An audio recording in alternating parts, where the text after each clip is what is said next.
Bab 99. Hari berikutnya adalah akhir pekan. Charlie ditarik oleh Tuan Tua dan pergi ke Antiques Street lebih awal. Tuan Tua itu segar kembali, dan dia melambai kepada Charlie ketika dia keluar dari mobil. "Ayo, aku akan menunjukkan kepadamu apa artinya mengumpulkan kekayaan." Setelah itu melangkah ke Antiques Street. Charlie harus berjalan cepat untuk mengimbanginya, melihat sekeliling saat dia berjalan. Di akhir pekan, ada lebih banyak orang di Antiques Street daripada biasanya. Toko giok antik di kedua sisinya sangat padat, dan pedagang yang keluar untuk mendirikan kios juga padat, dan seluruh jalan diblokir. Banyak juga pedagang kaki lima yang hanya menghamparkan lembaran plastik di atas tanah berisi berbagai barang antik dan giok untuk menyambut tamu di tempat. Charlie melirik dengan santai, dan hampir tidak melihat satupun produk asli. Mereka semua digunakan oleh pedagang berhati hitam untuk menipu orang awam dan turis asing. Banyak turis yang membeli barang palsu itu ditutup matanya sepenuhnya, memegang tiruan dan menyeringai, mengira bahwa mereka mengambil keuntungan besar.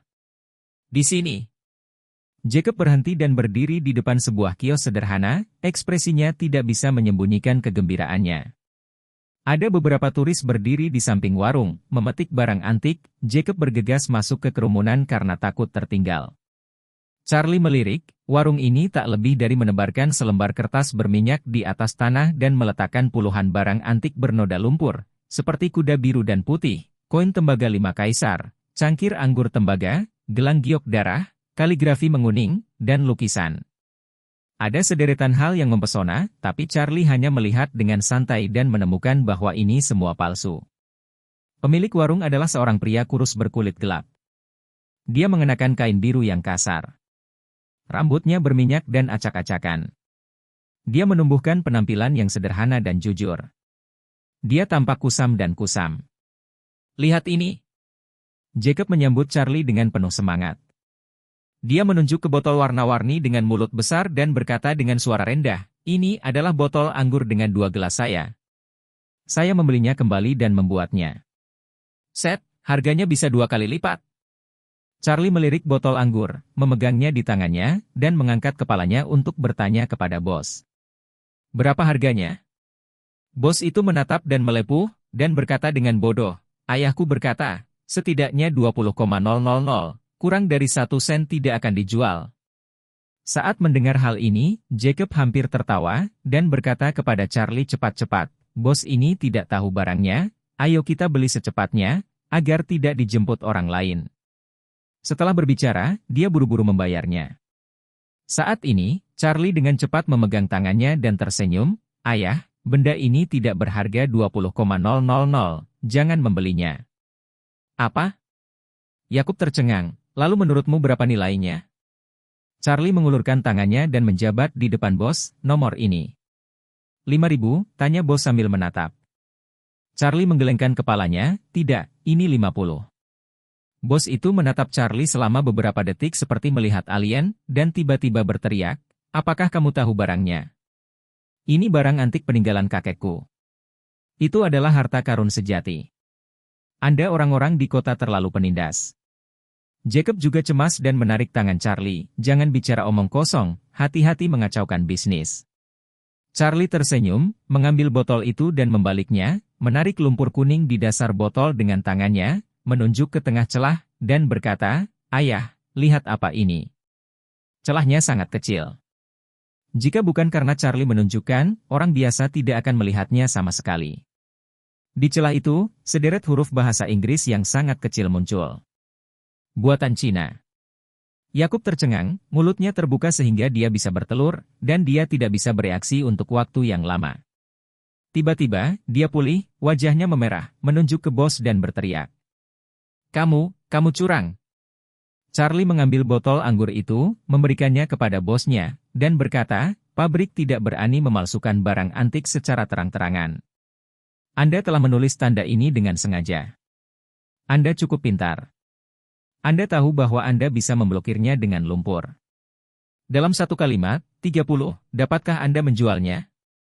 Ini." Bos itu tertegun sejenak, tiba-tiba semua kejujuran di wajahnya menghilang, dan dia menampar keningnya sambil tersenyum. Bab 100. Dua bos, aku keluar terburu-buru hari ini, dan aku salah mengambil botol. Kamu salah. Charlie tersenyum, dan mengambil sebotol tembakau yang penuh lumpur, menggali lumpur di mulut botol dengan tangannya, menyinari matahari, dan berkata dengan serius, ini tidak salah. Itu dibuat di kota Sious. Di dalam botol tembakau, ada sederet karakter kecil transparan. Dibuat oleh pabrik kerajinan Suzhou. Saya tidak tahu cara membaca, siapa yang tahu apa yang tertulis di situ. Bos melihat bahwa dia bahkan tidak berbisnis. Dia mencibir dan membungkus kain kertas yang diminyaki dan ingin melumasi telapak kakinya. Kali ini Yakub benar-benar sadar, dan dia sangat marah setelah menyadari bahwa dia telah lama diperlakukan seperti monyet. Dia meraih bos dan meraung. Kamu pembohong, kembalikan uang itu padaku. Uang macam apa, aku belum pernah melihatmu sebelumnya. Sang bos berjuang keras, dan dari kain kertas minyak yang dipegangnya, koin tembaga palsu dan kuda giok palsu terus berjatuhan. Kuda giok jatuh ke tanah tanpa putus.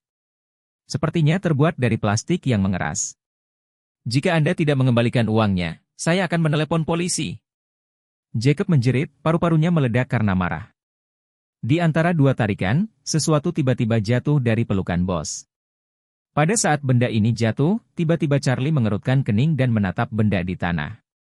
Benda ini adalah kerikil putih seukuran kepalan tangan, sama seperti kerikil di tepi sungai, abu-abu dan mat.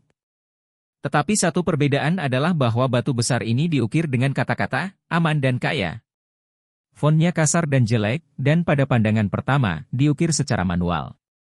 Jenis batu berukir ini ada di mana-mana di area yang indah, dan tidak bernilai uang. Tidak heran bos tidak memadamkannya sekarang. Namun, Charlie berjalan dengan langkahnya, mengambil batu itu, dan darah di sekujur tubuhnya tiba-tiba mendidih. Tadi, dia merasakan jenis nafas yang berbeda keluar dari barang antik ini. Dikatakan itu adalah nafas, pada kenyataannya, itu lebih seperti sejenis energi, semacam medan magnet, yang telah menghasilkan daya tarik yang kuat padanya. Charlie tahu bahwa ini seharusnya menjadi energi spiritual yang tercatat dalam 9 rahasia surgawi yang mendalam. Aura adalah energi misterius yang telah lama hilang. Itu tidak hanya dapat sepenuhnya mengubah kebugaran fisik seseorang, tetapi bahkan dapat mengolah dan menghasilkan banyak efek luar biasa bagi orang biasa. Charlie sangat gembira, dengan tenang menimbang kerikil di tangannya, dan bertanya, apakah ini milikmu? Bos membeku sejenak, dan mengangguk tanpa sadar, ya. Bagaimana cara menjual batu ini? Yakub juga heran dan bertanya, mengapa kamu membeli batu pecah ini? Tidakkah kamu tahu bahwa pencatut ini menjual semua barang palsu? Itu hanya sepotong batu. Tidak apa-apa membeli satu dan kembali menjadi sial. Kata Charlie sambil tersenyum. Bos mengambil kesempatan untuk melepaskan diri dari tangan Jacob dan mencibir Charlie, apakah kamu benar-benar ingin membeli? Charlie mengangguk, saya bersedia. Bos tiba-tiba menjadi energik, dan berkata dengan fasih, saudaraku, kamu benar-benar berwawasan. Jangan lihat kerikil saya, tapi itu berasal dari luar biasa. Itu ditempatkan pada kasus naga di ruang kerja Lord Kiandi. Penindih kertas. Charlie tidak punya waktu untuk mendengarkan pembicaraan panjangnya dan menyela dengan tidak sabar. Jangan bicara padaku tentang ini dan beberapa, langsung saja ke intinya. Bos tertawa dan berkata, karena Anda adalah seorang ahli, maka 20,000. Charlie berkata dengan jijik, kamu ingin uang gila, kan? Satu harga, 300. Jika Anda tidak menjual, saya akan memanggil polisi untuk menangkap Anda. 300? Bos menghela nafas dan berkata dengan senyum kering, saudaraku, kamu adalah orang yang tahu barangnya. 300. Charlie tersenyum sedikit dan mencubit batu di tangannya. Yakub bingung. Dia tidak tahu mengapa dia membeli batu yang rusak seperti itu. Baru saja hendak mengajukan pertanyaan, ada suara teriakan di sampingnya.